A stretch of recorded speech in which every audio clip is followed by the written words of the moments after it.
Alors les amis, on va lire ce papier absolument fascinant. Depuis la dissolution de l'Assemblée nationale, le lent crépuscule d'Emmanuel Macron par Claire Gatinois et Solène de Royer. Et vous allez voir que là-dedans, il y a quand même des révélations assez folles. Hein. La désastreuse dissolution qui lui a fait perdre une centaine de députés, Emmanuel Macron ne supporte plus les critiques auxquelles il a déjà tant répondu, et s'étonne encore d'être incompris. « De qui parles-tu » presse-t-il, quand un ami lui fait remonter les reproches d'un élu de son parti. « Ça m'intéresse les noms, car j'ai déjà traité une quarantaine de députés, et je pense avoir retourné tout le monde en douceur » écrit-il à son interlocuteur, persuadé qu'avoir convié à déjeuner les députés par petits groupes, comme il le fait depuis l'été, suffit à les reconquérir. Là déjà c'est incroyable. Ce mot, car j'ai déjà traité une quarantaine de députés, ça, si vous connaissez pas le vocabulaire macronien, traiter un député, c'est lui filer un os à ronger. Quand Emmanuel Macron dit lui il a déjà été traité, ça veut dire c'est bon, il a été servi. Grosso modo c'est il a été servi. Tu vois combien est-ce que Emmanuel Macron, alors il est pas le seul, hein, c'est le jeu hélas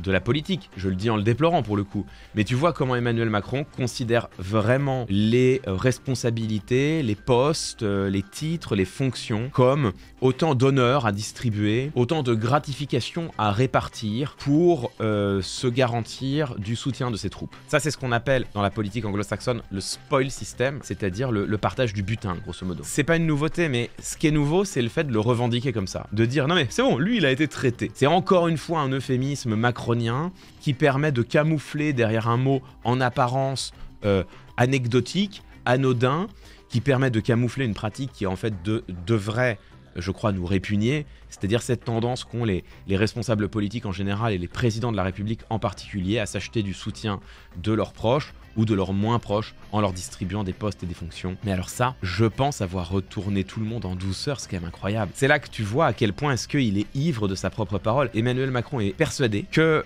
déjeuner avec des députés suffit à les retourner, comme il dit. C'est vraiment le narcisse qui se regarde dans le miroir et qui est convaincu qu'il est irrésistible. D'avoir quelqu'un comme ça à la tête de l'État, c'est absolument terrifiant, quoi. Ça rentre en résonance avec le livre de Marc Joly, dont on parle souvent, La pensée perverse au pouvoir. C'est là que tu vois comment est-ce que Emmanuel Macron se vit lui-même comme un pervers manipulateur.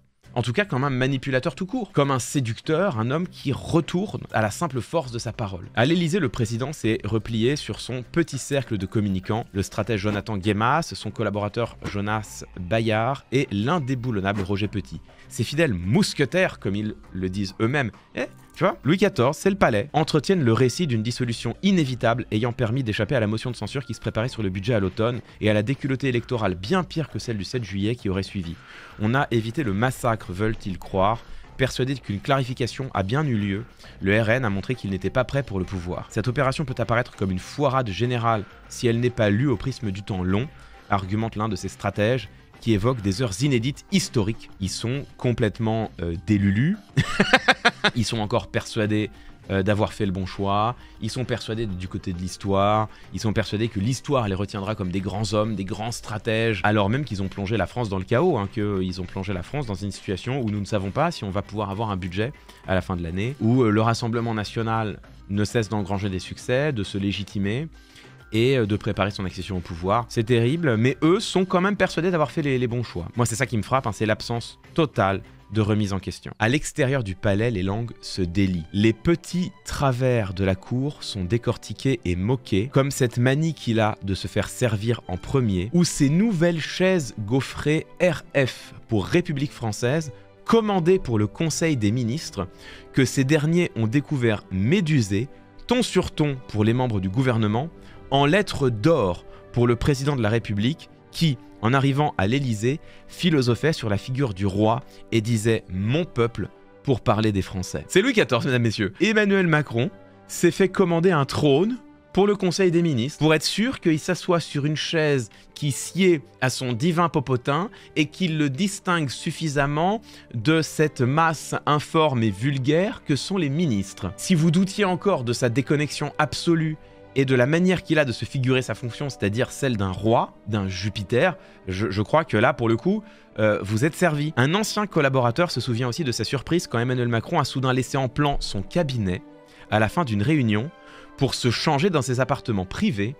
Il est revenu vêtu d'un t-shirt moulant bleu à manches longues et d'un pull orange jeté sur les épaules, déguisé en Superman, soupire cet ex-conseiller pour poser devant sa photographe Soisig de la Moissonnière. Mesdames, messieurs, Superman. C'est vraiment un clown. Le mec était en costume et il s'est dit attends, c'est peut-être le moment de faire petite photo là. Il est parti se changer, là il revient avec son t-shirt moulant, son petit pull orange noué. C'est vraiment les couleurs de Superman quoi. C'est vraiment le roi qui se retire et qui revient pour être photographié par l'artiste royal. Face à ces procès, le président est seul ou presque. À ses côtés, Brigitte Macron donne le change, affichant une inaltérable gaieté. Les Français ne le méritent pas, glisse-t-elle à l'actrice Ariel Dombal, qui accompagne le couple présidentiel au Maroc. Le roi a raison contre le peuple. Les Français ne méritent pas un si bon souverain, un si grand dirigeant, une personne d'une telle qualité. Les Français ne le méritent pas. Vous êtes un certain nombre à dire, en effet, on ne mérite pas ça. Je suis assez d'accord avec vous. Mais c'est pas ça que Brigitte Macron, évidemment, a à l'esprit. Hein. Les Français ne le méritent pas. C'est vraiment l'incarnation au plus haut sommet de l'État de cette maxime satirique de Brecht.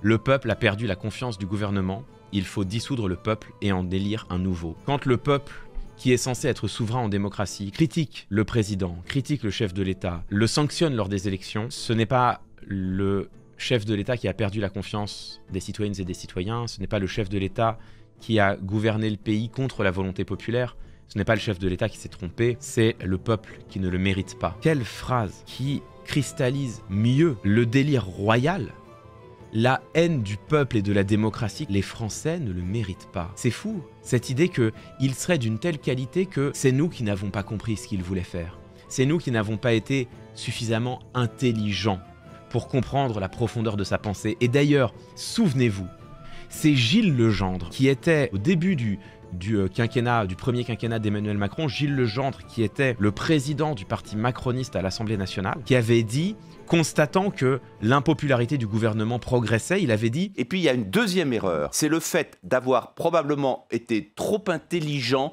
trop subtil, trop technique. Ces gens-là détestent le peuple, détestent les citoyennes et les citoyens, ne placent pas un atome de confiance dans l'idéal démocratique. Ils ne souscrivent même pas à l'idéal démocratique qui veut que dans une démocratie, en théorie, c'est le peuple qui gouverne. Ils ont une vision technocratique, aristocratique, royaliste presque même de la démocratie. Ils estiment que, comme le disait l'un d'entre vous avec justesse, la démocratie, ça n'est pas le pouvoir du peuple, c'est le pouvoir conféré par le peuple sur le peuple. La Macronie se définit avant tout comme un rejet de l'idéal démocratique.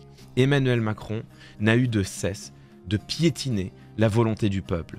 Votre vote m'oblige, disait-il, 6 mois avant de faire la réforme des retraites que 80% des Français rejetaient. Le Parlement piétiné, muselé, l'utilisation systématique du 49.3, le sourire même d'Elisabeth Borne quand elle déclenchait goulûment son énième 49.3, les blagues du gouvernement d'Elisabeth Borne qui lui avait offert un maillot de foot siglé 49.3, ils en rigolent, ça les fait rire. L'utilisation de toutes les dispositions de la Constitution pour conserver le pouvoir, conserver la maîtrise du pouvoir, quitte à tordre le texte constitutionnel, quitte à sortir de la définition la plus minimale de la démocratie, quitte à proférer des phrases absurdes. Certes, nous avons perdu les élections, mais personne n'a gagné. Comme si dans une course, il n'y en avait pas à minima un ou une qui arrive en tête, quand bien même tout le monde a couru lentement. Là, on voit bien, avec une clarté diaphane, combien ce gouvernement ne se caractérise pas seulement par sa politique